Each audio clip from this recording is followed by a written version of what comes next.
Hello and welcome to Maths with El Profe Lo. We're going to be doing some elementary number theory in this video and talking in particular about Wilson's theorem. Okay, and in general, it is important to note that if p is a prime number and a is an integer, then a is its own inverse modulo p if and only if a is equal to, or a is equivalent to, a is congruent to, plus or minus 1 mod p. Okay, so this little piece is something that we alluded to in a previous example on Brahmagupta, but it is now here written out for you. Okay. Also, Wilson's theorem is given that if you have p as a prime number, then p minus 1 factorial is equivalent to negative 1 mod p. And if n is an integer, where n is greater than 1, and n minus 1 factorial is equivalent to negative 1 mod n, then n is prime. Okay? So, how can we use this information of Wilson's theorem to help us out with some elementary number theory? Well, the first one is find the least non-negative residue of 88 factorial mod 89. Well, what do we notice? 89 is prime.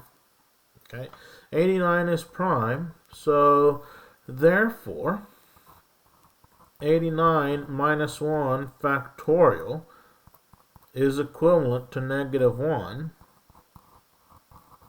mod 89 based on Wilson's theorem. Okay, well, for 88 factorial mod 89, then we can say that 88 factorial must be equivalent to 88 mod 89. And the reason we want 88 rather than negative 1 is we're looking for the least non-negative residue of 88 factorial mod 89. Okay, so that's how we can use Wilson's theorem, but not everything is always going to be so straightforward. So let's look at our next practice problem. Find the least non-negative residue of 21 factorial mod 23. Well, what do we know here? We know that 23 is prime, and therefore, by Wilson's theorem, 23 minus 1 factorial is equivalent to negative 1 mod 23. However, we're looking for 21 factorial is equivalent to some x mod 23. Right?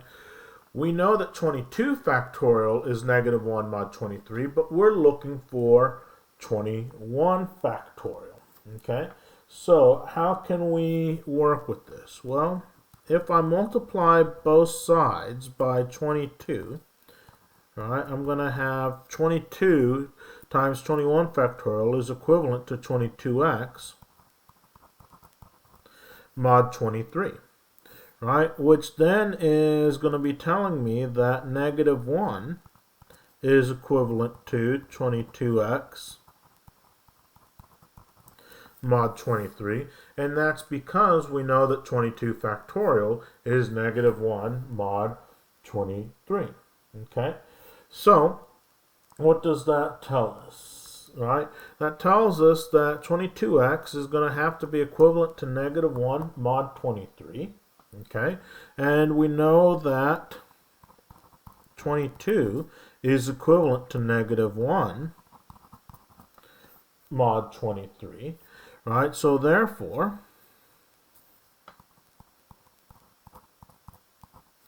x is going to have to equal 1, right?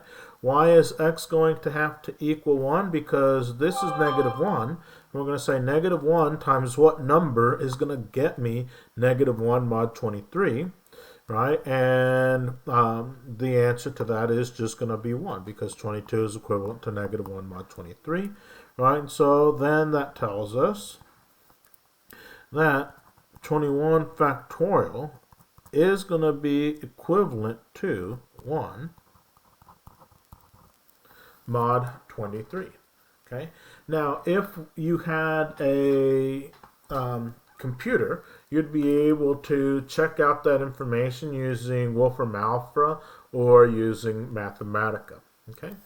So our next video, we will look to a similar one to practice 2 and look at practice 3. Thank you for taking the time to be with us here at Maths with El Profe Lo. As always, if you have questions, please do reach out.